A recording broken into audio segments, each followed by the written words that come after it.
Kaum muslimin yang semoga dirahmati oleh Allah, tentu kita mendukung perjuangan rakyat Palestina untuk merebut kembali hak-hak mereka yang dirampas oleh negara Yahudi.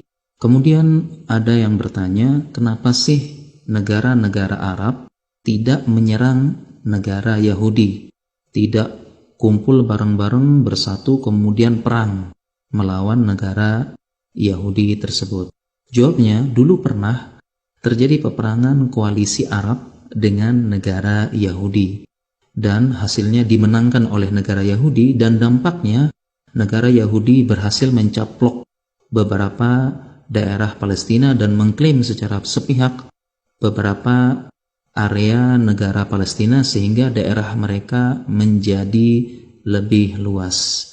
Dan sekarang pun pertanyaan tersebut kembali ditanyakan, kenapa seperti Saudi, Turki, dan yang lain-lain tidak menyerang negara Yahudi, tidak perang seperti itu. Bahkan ada yang mencela, menyindir, kemana Saudi, kemana Turki, kenapa tidak menyerang negara Yahudi?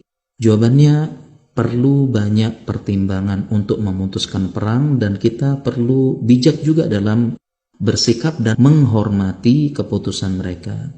Yang pertama, kekuatan kaum muslimin, apakah sekarang sedang kuat atau lemah, sedang bersatu atau sedang berpecah belah.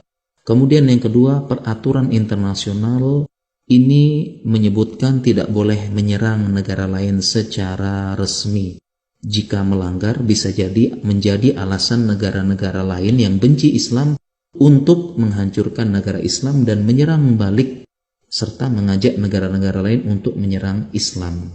Apabila ada yang bertanya bagaimana dengan Saudi yang menyerang Yaman, jawabannya karena ada permintaan resmi dari Presiden Yaman meminta bantuan negara-negara Arab. Jadi bukan Arab Saudi saja yang menyerang, tetapi gabungan negara Arab itu membantu Yaman atas permintaan resmi dari Presiden untuk melawan Syiah di sana. Kemudian pertimbangan yang selanjutnya, apabila menyerang negara Yahudi, bisa jadi Yahudi dengan backupnya negara lainnya itu menyerang balik, dan bisa jadi anak-anak dan wanita menjadi korban, dan tidak menutup kemungkinan Mekah dan Madinah juga diserang dan terjadi kekacauan sehingga bisa jadi haji dan umroh tertunda. Kemudian pertimbangan yang lain juga, perang menghabiskan banyak dana dan tenaga. Suatu negara bisa saja tidak stabil karena perang, menimbulkan keretakan internal negara. Karena bisa jadi ada pro dan kontra masalah ini. Ini masalah penting, masalah perang. Dan kondisi ini bisa dimanfaatkan musuh untuk menyusup dan melemahkan diri dari dalam. Kemudian juga rasa aman adalah nikmat yang paling besar dalam Islam, dan Islam berusaha menjaganya.